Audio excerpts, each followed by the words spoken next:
हम सभी गीता का स्वाध्याय कर रहे हैं। श्रीमद् भगवत गीता के 16वें अध्याय में दैवी संपत्ति जो बताई गई है, उस दैवी संपत्ति से युक्त मनुष्य के लक्षण क्या क्या होते हैं, यह भी साथ ही साथ समझ में आ जाता है जब हम इन श्लोकों को पढ़ते हैं तब। तो प्रथम और द्वितीय श्लोक हमने पढ़ लिया था, उन दोनों ही श्लोकों को हम एक बार दोहराएंगे, फिर अगला श्लोक पढ़ेंगे। अभयं सत्त्वसंशुद्धिर्ज्ञानयोगव्यवस्थितिः दानं दमश्च यज्ञश्च स्वाध्यायस्तप अहिंसा सत्यमक्रोधस्त्यागः शान्तिरपैशुनम् दया भूतेष्वलो लुप्त्वं मार्दवं ह्रीरचापलम् तेजः क्षमा धृतिः शौचम् अद्रोहो नातिमानिता भवन्ति सम्पदं दैवीम् अभिजातस्य भारत। तो जैसे कि हमने अभी पहले देख लिया था, अभयम सत्व संशुद्धि ज्ञान योग व्यवस्थितिः दानम दमश्च यज्ञश्च स्वाध्यायस्तप आर्जवम् अहिंसा सत्यम अक्रोधः त्यागः शांतिः अपैशुनम् भूतेषु दया अलोलुप्त्वम् मार्दवम ह्रीः और अचापलम्। ये हमने देख लिए थे कि ये दिव्य मनुष्य के लक्षण हैं। उसके साथ ही साथ आगे वाले श्लोक में इन्होंने कहा, तेजः क्षमा धृतिः शौचम अद्रोहो नातिमानिता भवन्ति संपदम दैवीम अभिजातस्य भारत। कि हे भारत, हे अर्जुन, ये दिव्य मनुष्य के, अभिजात मनुष्य के लक्षण होते हैं। कौन? तो अंतिम श्लोक में बता रहे हैं तेजः। तेजः कहते हैं तेजस्विता को। अब तेजस्विता कहने से वर्तमान समय में यदि कहें तो आपने भाषा में सुना होगा तेजस्विता, कि आपके चेहरे पे बहुत तेज है, बहुत कांति है। तो चेहरे की कांति को इस गीता में तेज नहीं कहा गया है, यहाँ पे प्रगल्भता को तेज कहा गया है। प्रगल्भता अर्थात अंदर से हमारी जो तेजस्विता होती है, बुद्धि का जो चातुर्य होता है, वह ही यहाँ पर तेज शब्द से कहा गया है। तेजः प्रागल्भ्यम न तो त्वग्दीप्ति। त्वग्दीप्ति अर्थात त्वचा की जो कांतिमयता है, वह यहाँ पर तेज शब्द से अभिहित नहीं है। अभी तो यहाँ पर तेज शब्द का क्या अर्थ है? प्रागल्भ्यम अर्थात प्रगल्भता। तो यहाँ पर प्रगल्भता को तेज शब्द से कहा गया है। तेजः, फिर क्षमा, कि जिस व्यक्ति में क्षमा होती है वह व्यक्ति दिव्य होता है। जिस व्यक्ति में तेजस्विता होती है, प्रगल्भता होती है, यथा समय सही निर्णय लेने का सामर्थ्य होता है, वह व्यक्ति क्या कहलाता है? दिव्य कहलाता है।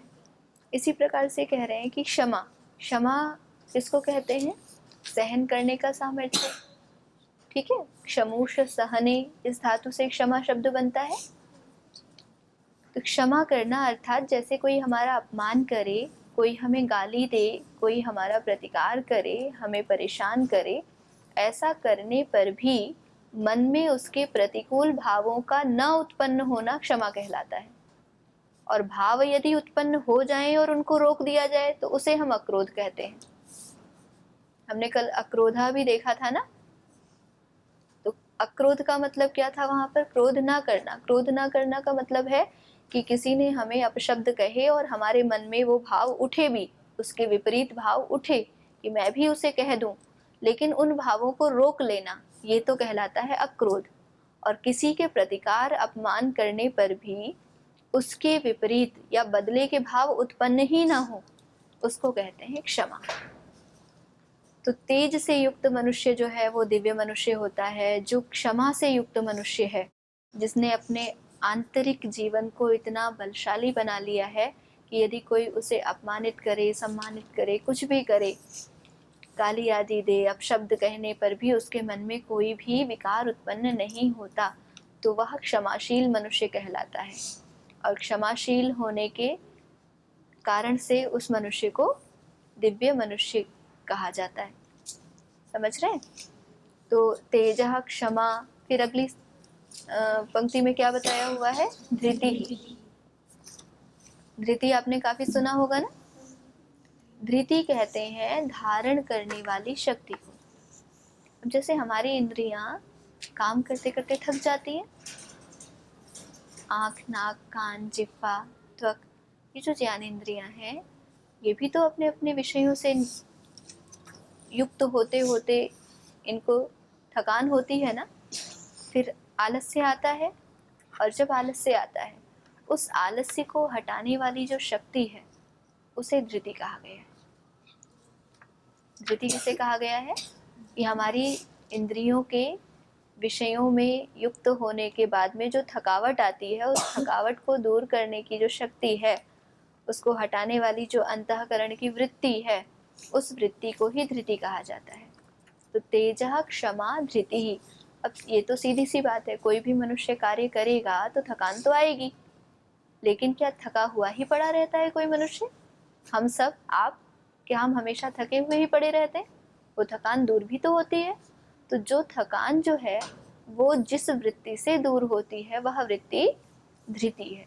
इसने हम सबको धारण किया हुआ है। एक मन को भी धृति मन कहा जाता है। मन को भी 5 विभागों में जब बांटा जाता है, तो जो सबसे सूक्ष्म और बलशाली मन है, उसका नाम भी धृति मन रखा गया। तो तेजः, क्षमा, धृति ही। अब शौचम, शौच का अर्थ तो आप सब जानते हैं, शुचिता। अब शुचिता बाह्यभ्यंतर शुचिता। शुचिता का अर्थ सिर्फ बाहर की स्वच्छता से भी नहीं है। बाहर की स्वच्छता यानी शरीर की स्वच्छता, वस्त्रों की स्वच्छता, हम जहाँ पर रहते हैं उस स्थान की स्वच्छता, हम जिन वस्तुओं को प्रयोग करते हैं उन वस्तुओं की स्वच्छता। ये कैसी स्वच्छता कहलाएगी? कैसी स्वच्छता कहलाएगी? बाह्य स्वच्छता कहलाएगी। और हमारे अंदर की स्वच्छता, हम आंतरिक रूप से भी शरीर को स्वच्छ करते, और उससे भी अतिरिक्त जाकर के हम अपनी बुद्धि को स्वच्छ करते नहीं करते ना अभी, पर करना चाहिए। वाणी को स्वच्छ करते, मन की वृत्तियों को स्वच्छ करते, चित्त को स्वच्छ करते। तो ये जो नहीं करते हैं, ये भी करना चाहिए। इसीलिए कह रहे हैं कि शौचम, ये जो शौच है, शुचिता है, ये शुचिता का जो लक्षण है, ये दिव्य मनुष्य का लक्षण है। जो व्यक्ति बाहर से भी शुचिता का पालन करता है और जो व्यक्ति अंदर से भी शुचिता का पालन करता है, अपने सभी साधनों को स्वच्छ रखता है, वह मनुष्य वास्तव में दिव्य कहलाता है। तेजः, क्षमा, धृतिः, शौचम, अद्रोहः, द्रोह ना करना। अब देखिए, द्रोह ना करना, इसका क्या अर्थ है? किसी से शत्रु ना बने, ऐसा नहीं हो सकता ना। किसी से घात करने की इच्छा ना होना। घात माने हिंसा। किसी को नुकसान पहुंचाने की इच्छा भी उत्पन्न ना हो, इस भाव को कहते हैं द्रोह। क्रोध तो वो है जो प्रकट सा हो जाता है, द्रोह मन ही मन रहता है और उसे प्रकट करने के लिए हम बड़े तत्पर होते हैं। तो भगवान श्री कृष्ण कहते हैं अद्रोह, किसी के प्रति भी, किसी के भी लिए हिंसा की भावना का ना होना अद्रोह कहलाता है। किसी के प्रति घात का भाव होना, हिंसा का भाव होना, ये तो कहलाता है द्रोह। और घात का भाव ना होना या हिंसा का भाव ना होना, ये क्या कहलाता है? अद्रोह। तो तेजः, क्षमा, धृतिः, शौचम, अद्रोह और न अतिमानिता, और अतिमानिता का न होना। अति माने बहुत अधिक, मानिता माने मान्य भाव का होना। जो चीज जैसी है उसको वैसा ना समझ करके उससे अतिरिक्त समझना, यही अतिमानिता कहलाता है। अतिमानिता अर्थात अत्यंत मान का होना। अर्थात मान लीजिए ये कागज की पुस्तक है और कोई इसको जो है वो बहुत ही मूल्यवान और स्वर्णमयी पुस्तक मानने लग जाए, तो ये अतिमानिता हो गई ना इस पुस्तक की। ये एक बहुत स्थूल उदाहरण है मात्र समझने के लिए। ऐसे ही हम अतिमानिता शरीर के प्रति भी करते हैं। शरीर इन्हीं पंच तत्वों से मिलकर के बना हुआ है, पृथ्वी अग्नि वायु जल आकाश से। हम सबको पता है कि यह शरीर एक दिन नष्ट होना है, फिर भी इस शरीर पर इतना मान करने लग जाते हैं, इसमें इतना अधिक समय लगाते हैं और इसको केंद्र बिंदु बना लेते हैं। वास्तव में ये कौन सा भाव है? अतिमानिता है ना। यह शरीर नित्य रूप से अशुद्ध है कि शुद्ध है? कैसे? आँख से भी मल निकलता रहता है, नाक से भी, मुख में अगर कोई चीज डाल के निकाल दे तो उसे दोबारा छूने का मन करेगा, यानी कि वहां से भी अशुद्धि निकल रही है। कानों से देखते हैं, हमेशा मल निकलता रहता है, प्रत्येक रोए से पसीने आदि के द्वारा गंदगी निकलती रहती है। लेकिन हम इस शरीर को कभी ऐसा सोचते हैं कि नहीं, ये जो है अपवित्र शरीर है? कभी ऐसा मन में आता है? इतना सूक्ष्मता से विचार करते हैं हम? नहीं करते हैं ना। तो वास्तव में हम अशुचि को कैसा मान लेते हैं? शुचि ही मानते हैं ना। हम नहा धोने के बाद में हमें लगता है हम शुद्ध हो गए। क्या सच में हम शुद्ध हो चुके होते? अंदर तो गंदगी भरी रहती है, और अंदर ही नहीं, नहाते नहाते भी वो रोए रोए से जो गंदगी निकल रही है वो निकल ही रही है, वो समाप्त नहीं होती। हो सकता है कुछ पल के लिए हमें थोड़ा ज्यादा शुचिता आ जाए, लेकिन वह शुचिता भी निरंतर नहीं रहती। हम एक दिन स्नान कर लें, उसके अगले दिन स्नान ना करें और फिर तीसरे दिन स्नान करें, तो हमारे शरीर से और अधिक बदबू आदि आती है कि नहीं? तो इसका मतलब क्या है कि यदि इसे रोज नहलाया न जाए, यदि इसे ठीक प्रकार से स्वच्छ न किया जाए, तो यह रहने योग्य भी नहीं बचेगा। हमारे पास कोई बैठना भी नहीं चाहेगा। चाहेगा क्या? नहीं। तो ये शरीर कैसा है? वास्तव में अशुचि है। लेकिन शुचि को क्या मान लेते हैं हम? अशुचि को शुचि मान लेते हैं। हम कभी अधिक ये ध्यान करते हैं काम करते समय, किसी को भला बुरा कहते समय, किसी की हानि करते समय या आलस्य करते समय कि ये शरीर तो एक दिन नष्ट हो जाने वाला है, हम इसको इस प्रकार से क्यों प्रयोग कर रहे हैं? क्या हम इस प्रकार से विचार करते हैं? नहीं करते हैं, जबकि ये शरीर है नश्वर और हम इसको शाश्वत मानने लग जाते हैं। जो चीज जैसी नहीं है उसको उससे अधिक मान देना, ये कहलाता है अतिमानिता। तो अपने आप को भी अधिक मान देना, ये भी अतिमानिता कहलाता है। और अतिमानिता का अभाव होना, ये दिव्य व्यक्ति का लक्षण है। किसका अभाव होना? अतिमानिता का अभाव होना। अतिमानिता का अभाव का अर्थ क्या है? जो चीज जैसी है उसको वैसा ही मानना, अपने आप का मूल्यांकन सही सही करना। अब हम मुख्य बिंदु पे आते हैं। ये जो बातें बोली ना, वो सिर्फ और सिर्फ थोड़ा समझाने के लिए आपको बोली। वास्तव में हम जैसे हैं, हमारा सही सही मूल्यांकन कर लेना, उसको तो कहते हैं मान्यता, या उसको सही मूल्यांकन कहेंगे। और मूल्यांकन से अतिरिक्त अपने आप को मानने लग जाना, हम जैसे नहीं हैं, जितने अच्छे नहीं हैं उससे ज़्यादा अच्छे मानने लग जाना, या जितने बुरे नहीं हैं उससे ज़्यादा बुरे मानने लग जाना, दोनों ही अतिमानिता के अंतर्गत आ जाएंगे। तो कह रहे हैं अतिमानिता दिव्य पुरुषों का लक्षण नहीं है, बल्कि अतिमानिता का अभाव दिव्य पुरुषों का लक्षण है। अब दिव्य पुरुष होंगे तो सीधी सी बात है, बुरे तो नहीं होंगे, है ना। तो ये सब लक्षण बताते हुए भगवान श्री कृष्ण कहते हैं, तेजः क्षमा धृतिः शौचम अद्रोहो नातिमानिता भवन्ति संपदम दैवीम। ये सभी संपदम अर्थात ये सभी संपदाएं कैसी संपदाएं हैं? दिव्य संपत्तियां हैं। ये दैवी संपद है, अर्थात देवताओं से संबद्ध संपत्ति है। अभिजातस्य भारत,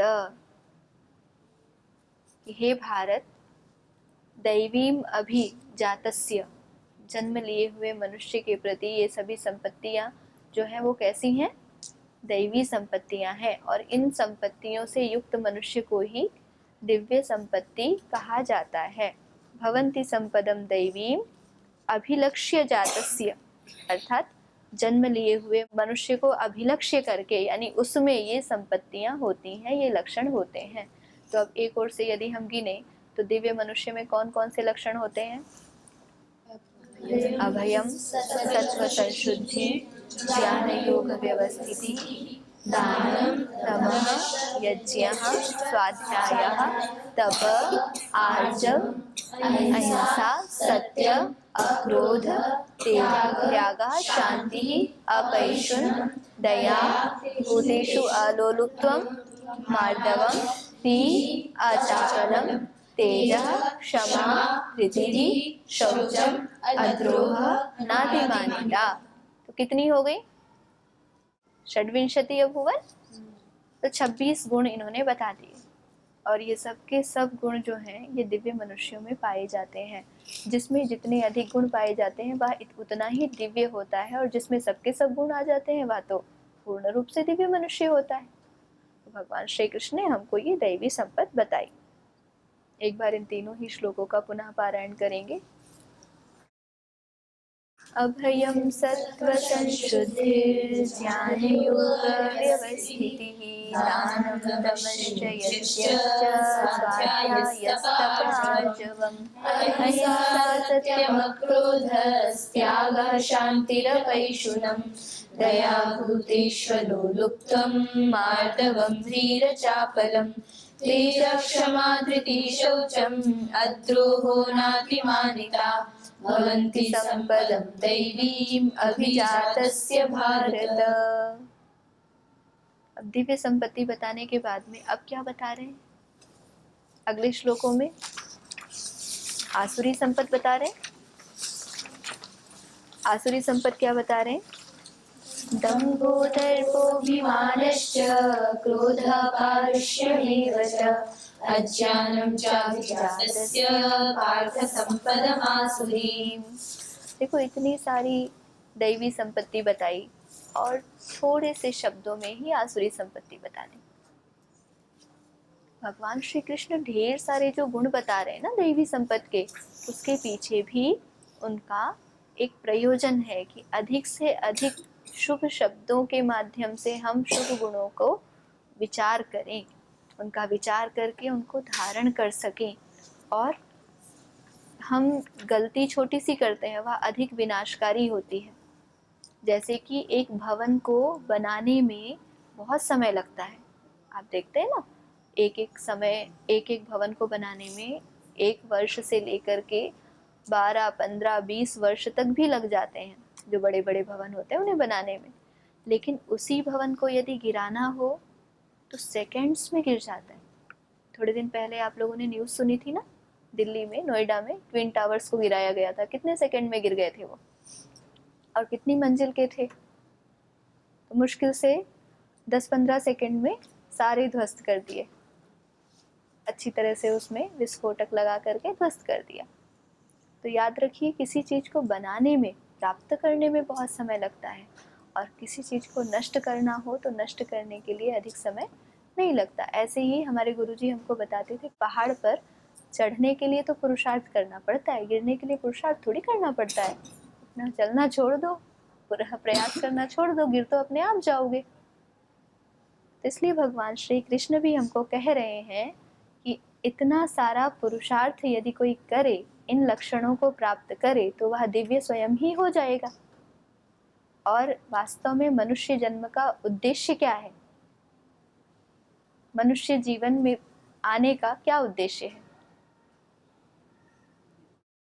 क्या उद्देश्य है? अपने को ऊपर उठाना। ऊपर उठाना मतलब उन्नति करना। उन्नति किस प्रकार से करना?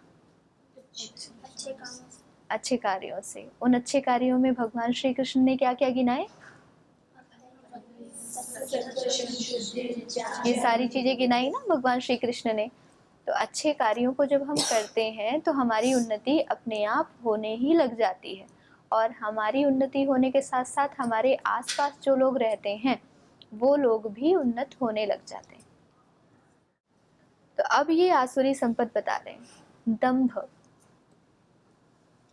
दर्प, अभिमान, क्रोध, पारुष्य, अज्ञान, ये सब कैसी संपत्ति है? आसुरी संपत्ति है। दंभ क्या होता है? आत्म प्रशंसा, धर्मध्वजित्वम, कि आत्मश्लाघा ही करते रहना, अपने की खूब प्रशंसा करना, या मैं ही जो है वो धर्म का ध्वज रूप हूँ, मुझसे ही ये धर्म है, मुझसे ही ये सब कुछ जो भी कार्य चल रहे हैं उन सब का आधार मैं ही हूँ, इस प्रकार की भावना का होना, ये भावना क्या कहलाती है? क्या कहलाती है? दंभ कहलाती है। दंभः, दर्पः, दर्प क्या कहलाता है? दर्प का अर्थ क्या है? अहंकार। और अभिमान का भी एक अर्थ क्या है? गर्व। तो इनमें अंतर थोड़ा थोड़ा सा ही है, अधिक नहीं है। दंभः दर्पः, दर्प कहते हैं ये जो हमारा अतिमान होता है ना, दंभः दर्पः धनस्वजनादि निमित्त उत्सेकः, दर्प होता है जो हमारे धन आदि के हेतु से या स्वजन आदि के हेतु से, मेरे पास तो बहुत अधिक धन है, या मेरे पास तो ऐसे ऐसे स्वजन हैं, मेरे पिता पुत्र माता पिता भाई बंधु सखा ये तो इतने महान हैं, इन सब के होने से अपने अंदर जो एक घमंड का भाव आ जाता है, गर्व का, वो क्या कहलाता है? दर्प कहलाता है।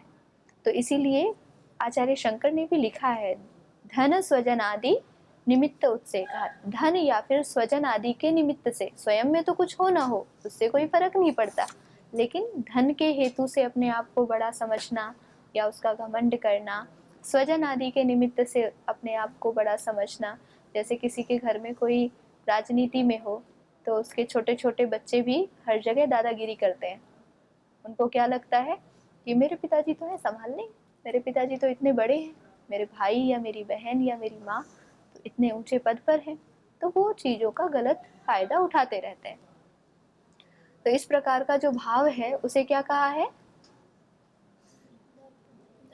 उत्तर दीजिए। उसे दर्प कहा हुआ है। तो दंभः दर्पः, अभिमानः, अभिमान तो बताया ही हुआ है, अतिमान, ठीक है, यानी कि अपने को ही पूज्य मानने लग जाना, अपने में पूज्य भाव का होना, जो भी हूँ मैं ही हूँ, मुझसे अतिरिक्त और कुछ भी नहीं है, सबसे अच्छा मैं, सबसे श्रेष्ठ मैं, सबसे बुद्धिमान मैं, इस प्रकार से अपने में ही आत्म पूज्य भाव का अतिशय, जो ये अतिशय है वह अभिमान कहलाता है। दंभो दर्पोभिमानश्च क्रोधः, क्रोध करना, ये कैसी संपत्ति है? आसुरी संपत्ति है। यानी कि हमें किसी ने कोई इच्छा की पूर्ति नहीं की या हमारा अपमान किया या हमें अपशब्द बोले और उसके विपरीत हमारे मन में भी जो अपमान के कारण से जो एक वेग उठा, हमने उसको प्रकट कर दिया, तो उस भाव को क्या कहा? क्रोध कहा। तो दंभो दर्पोभिमानश्च क्रोधः, क्रोध करना, और फिर कहा पारुष्य, परुषता, परुष कहते हैं कठोर वचन को, और कठोर वचन के भाव को ही पारुष्य कह दिया जाता है, यानी कठोर वचन बोलने का जो भाव है, कठोर वचनों को बोलना, ये पारुष्य कहलाता है। क्रोधः पारुष्यम एवच, और क्रोध और पारुष्य के भाव को ये जो सभी भाव हैं इनको आसुरी संपत्ति के अंतर्गत गिना जाता है। कुल मिलाकर के यदि देखा जाए तो आसुरी संपत्ति के रूप में भगवान श्री कृष्ण ने कितनी चीजें बताई? दंभः दर्पः अभिमानः क्रोधः पारुष्य अज्ञानम, 6 ही चीजें बताई। अभिजात से तो वहां पर जात से अभी, इस प्रकार से उसका अन्वय कर सकते हैं। अज्ञानम यानी ज्ञान का न होना भी अर्थ होता है, न ज्ञानम अज्ञानम, और नए जो है वो एक अन्य अर्थ में भी आता है कि विपरीत ज्ञान होना। अच्छा, हम जीवित हैं तो कुछ ना कुछ तो ज्ञान हमें होता रहेगा ना। जीवित हैं तो हमें स्पर्श का ज्ञान होगा, नेत्रों से रूप का ज्ञान होगा, घ्राण से गंध का ज्ञान होगा, तो कुछ ना कुछ तो ज्ञान होता रहेगा ना।